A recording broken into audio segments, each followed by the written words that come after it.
Now suppose I want to use a TI-83 or 84 to run a regression. Let me take the same data set that I used in StatCrunch, ACT Math versus Statistics final exam. So first thing we need to do is turn our diagnostic on. This is something you'll normally only need to do one time, and then it'll stay on unless you have to reset your calculator for some reason. So to do this, press second catalog or second 0 to access the catalog, and I'm going to go down to diagnostic. I can scroll down, or I can go ahead and go down to the D's for diagnostic. Alpha is already selected. I'm going to press the X-1 key, and now I'm already a little bit further down than I would be otherwise.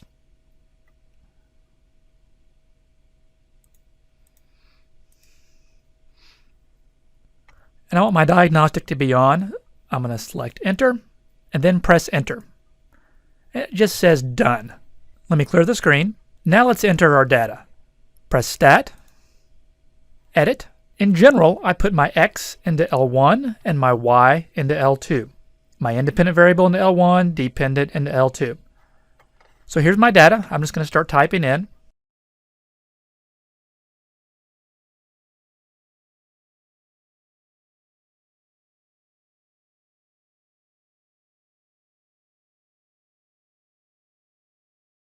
When I'm done entering the first column, the X column, scroll over. Now I'm going to enter in the values for the Y column, starting with 88, 95, 81, etc. It's really important that you make sure you clear these out before you enter these in. Don't just write over the numbers. It'll work, but I've seen students, and I myself have made errors that way. So just go ahead and clear those out. And we clear them out. Let's say we had some values in here. Let's say I had 96 in there.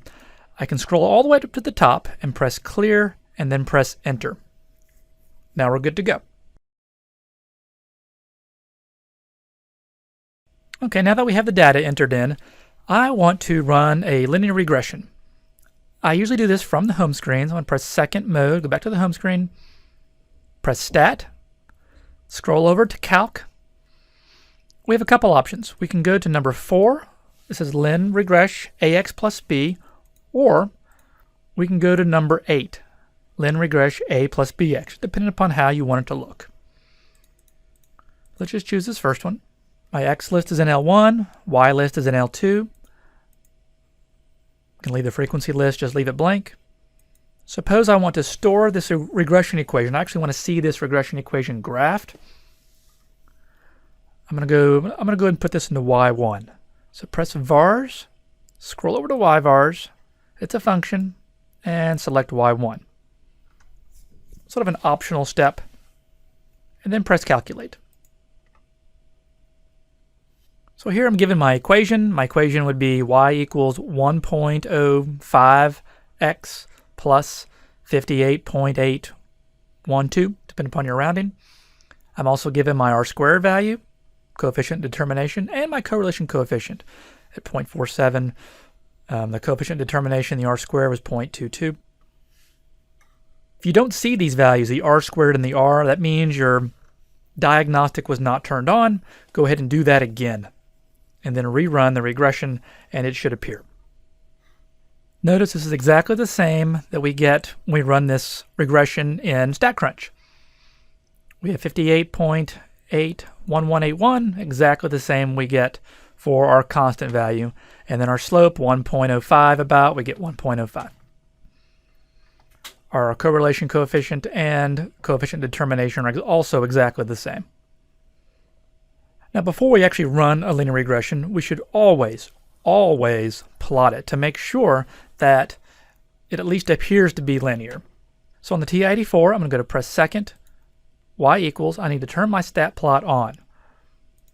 So if yours isn't on, go ahead and toggle it on and make sure the type is set for this first one.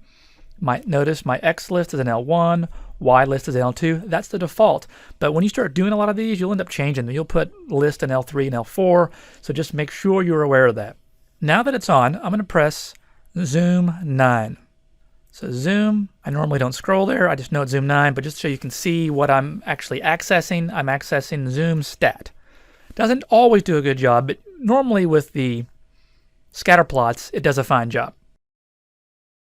Now, if you recall, when I selected the regression equation to be put into Y1, that's why I did that. So I could see that line of best fit go through these points.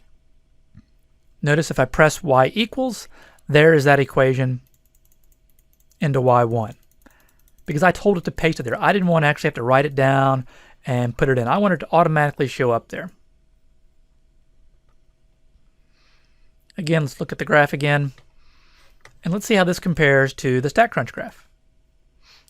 Exactly the same shape, same line of best fit. And if you need to see the residuals, you can watch the next video.